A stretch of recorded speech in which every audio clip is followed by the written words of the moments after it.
Good morning everybody, this is Stephen Pugh of the Home Bible College. I want to do a small video which will help especially the fourth year students of the Home Bible College to understand how to go about writing an essay.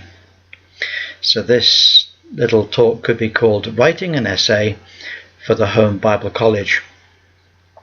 Now, writing an essay is a very simple process. Let's look at the 10 stages. I'm going to outline them in quite as simple a way as I possibly can. The first thing to do, number one, is to think. You need to think, and you might have just a blank sheet of paper, nothing else, just a blank sheet of paper and a pencil, and you're going to think about the topic or the subject. You're going to think about the overall scope of the subject, and you're going to set some limits for yourself on the subject, because when you're writing about a subject or answering a particular question, it's easily to let your mind wander into so many different areas. So you're going to select a particular part of the overall subject to limit the scope of your thinking. Okay?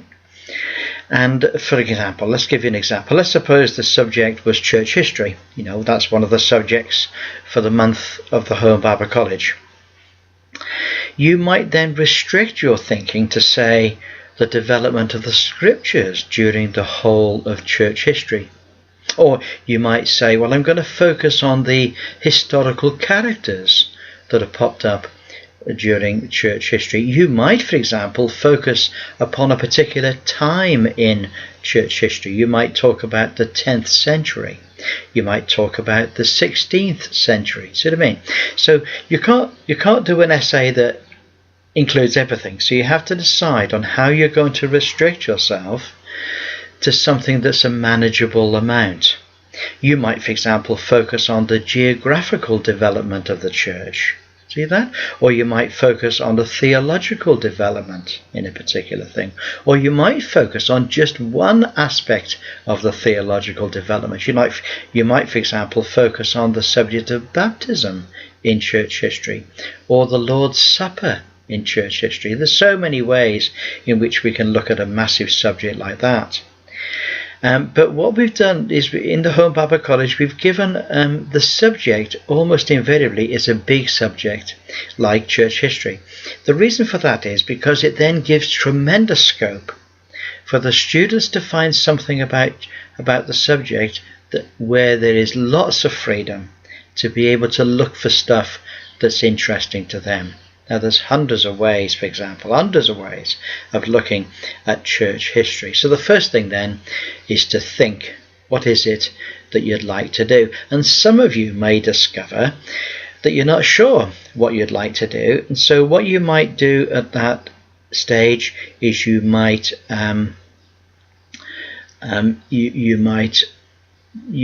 decide that you're going to reserve judgment about what your subject's really going to be about until you've begun doing the reading or the making of notes. But it's really good if at the very beginning you can begin to think about the overall subject that you'd like to talk about in your essay. The next one then is to limit your subject. And we've already said a little bit that we have to limit the subject, but you know, you need to read and research your limited subject. You know, one of the great dangers is that you become involved in reading and you just read and really enjoy the reading, and then you forget that actually you've got an essay to write. So don't be tempted to do huge amounts of research. Generally speaking, one good book on your chosen subject will be more than enough, as long as it's a good book. For example, in the Home Bible College, we recommend The Pilgrim Church by E.H. Broadbent, which is for the subject of church history. It's a big book. It's huge. It would take you weeks to read it all through thoroughly, and you don't have weeks and weeks.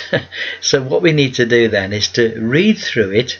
You can read through the contents in a fairly cursory way, to look for something that catches your eye, to look for something that you think, that's interesting. Always go for a subject that's really interesting to you.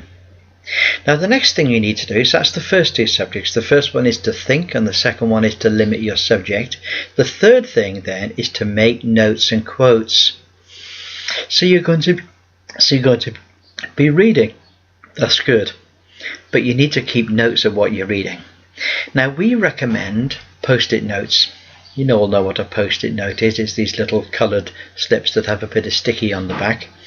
And the reason for that is because it's then possible to rearrange these notes all over the floor or all over a wall if they're sticky, and you can move them around until you're happy with the overall shape of the subject that you're going to be writing about. I find post-it notes to be really good in this regard.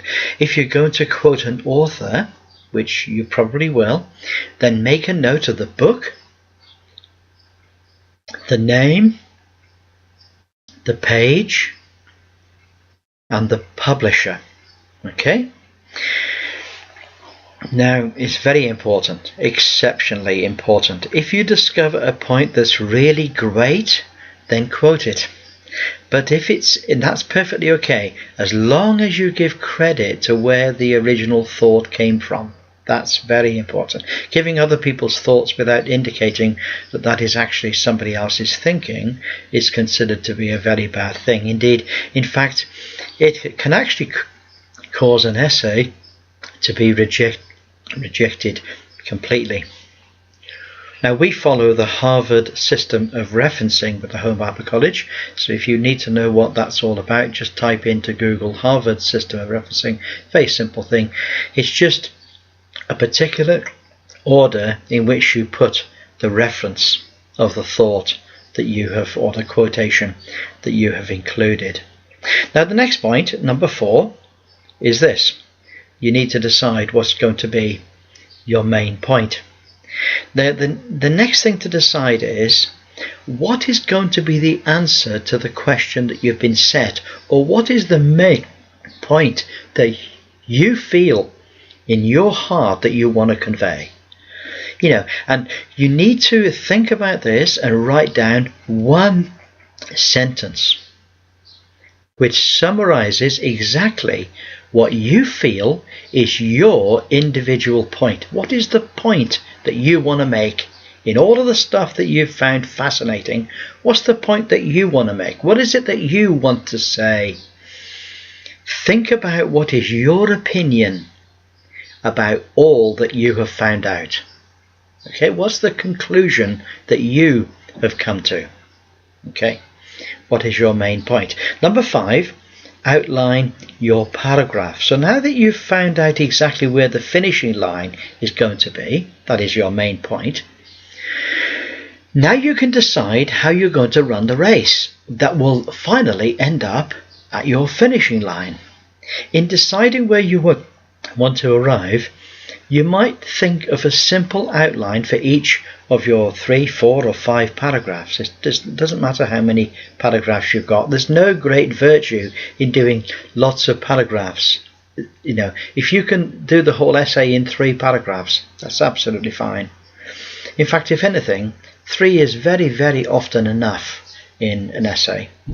So you have a paragraph, and in each paragraph you're going to have 4 components to the paragraph. First of all, you're going to state the point that you're making or the information that you want to convey. Okay, state. The next part of the paragraph is you're going to illustrate this point with one or two examples or arguments about why about that particular point. So you stay always on the main point. The third point is that you're going to prove why this point must be true, or at least why it must be considered as an explanation. Okay, and then fourthly, you're going to then apply why this point must be considered by the reader. So let's look at those 4 again. You state, illustrate, prove, and apply. Now they're just the bones, they're just the skeleton upon which all of the flesh of your writing will be built upon. Now at this stage you're not writing, by the way, you're just constructing the outline notes in a little more detail than what you would normally do. Now the next thing then, number 6, is you write your introduction. When you have all of your paragraphs outlined, this is the time to write your introduction. The introduction will be a brief explanation of what you propose to write about and what subject or question you will be talking about. Okay, it's not your conclusion, it's just your introduction. So it's telling the reader the journey that you're going to go on. It's telling the reader the hurdles you're going to be clearing and the paragraphs that you're going to be having. That's what the introduction is. And it doesn't need to be very long. Usually 3 sentences, 4, maybe 5 at the most is sufficient for an introduction. Now the next stage is your writing. This is stage 7. So now that you've begun your race, you will have 3 or 4 or maybe 5 at the very most hurdles to clear. Each hurdle is a paragraph. So begin right away and just write without stopping to make any corrections. Now, one of the ways to do this is to just have a tape recorder or have some sort of recording device, and you just turn it on and you talk. You just talk into the tape. And then when you've finished talking, stop it and turn it back on again and type it all up. Type it up exactly as it's spoken. Don't stop to correct anything, just get it all down, either on paper or get it all down on the computer. Now at this stage, don't stop once you've begun the race. Go straight from one hurdle to the next hurdle to the next hurdle, right through the whole essay. Go through them all in one time, and when you've covered all of the paragraphs, then take a long break and come back to it fresh. Might come back to it an hour later, you might come back to it a day later, doesn't really matter. You might just come back to it a week later, but the main thing is take a good long break. Now the next stage, which is stage 8, is your corrections. Now when you come back, you will have 3 to 5 paragraphs to correct, and if this is on Word, then you might use the spell checker or the grammar checker to help you. Now at this stage, don't read the passages, just correct spelling and grammar. And when you've done that, read it all out loud to yourself. And if it sounds okay, then it probably is right. However, as you're reading, you might stumble over words. You might read half a sentence and stop and think, oh dear, what's going on here? Because the sentence may not have been properly constructed. So you may need to rewrite that one sentence so that when you do read it, it flows right through. And when you've done all of your corrections, you take a long break again. Go and have a cup of coffee. Come back to it again with fresh eyes. You might come back the next day, whatever you feel. Now the next stage, and we're getting through the essay quite well here, aren't we? The next stage is stage 9, which I call assessment. So when you do read the whole thing again, you need to be asking yourself these questions. And there's quite a few of them, and I want to go through them with you. First of all, does it sound right when you read it out loud? Or are the words of the sentences in the right order? Does it actually make any logical sense? The second thing is the essay as a whole logical in its overall layout? I mean, does it follow a sequence? You see, we all know what that means, don't we? Is the spelling and the grammar correct? Yes, that's fine. You see, we get extra marks for good spelling and good grammar. We can also lose marks dramatically for spelling and grammar corrections. Does the introduction tell the reader what they're going to be reading about? Do the paragraphs make sense? Do the thoughts flow one from another? Okay? And does the conclusion actually bring your thoughts to a conclusion? Does it arrive at the place where you wanted it to arrive?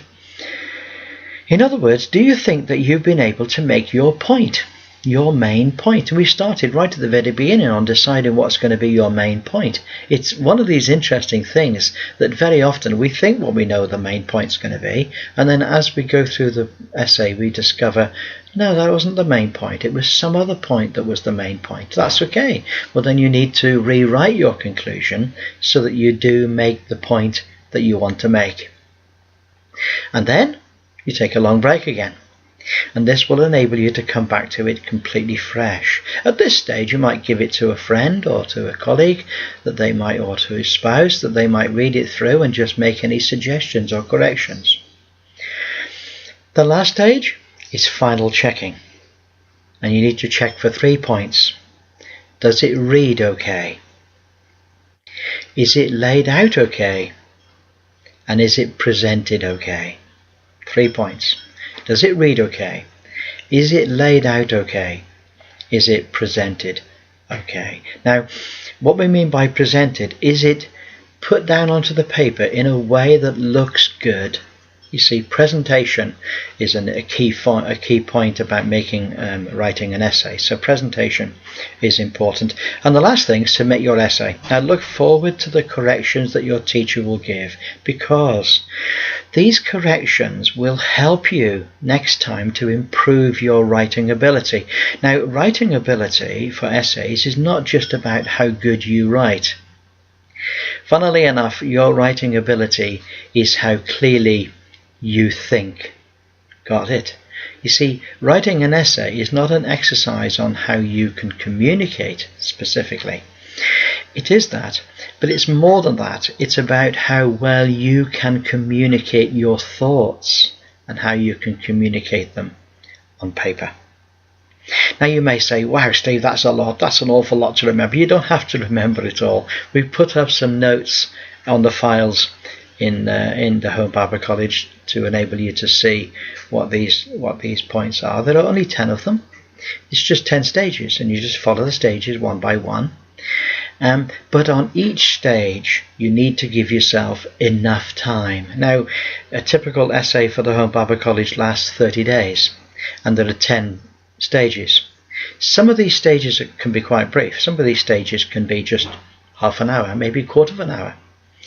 But the important thing is that this work should take probably no more than 10 hours. 10 hours, absolutely max. So 30 days and 10 hours. You know, that's just, 20 minutes a day. If you did it like that.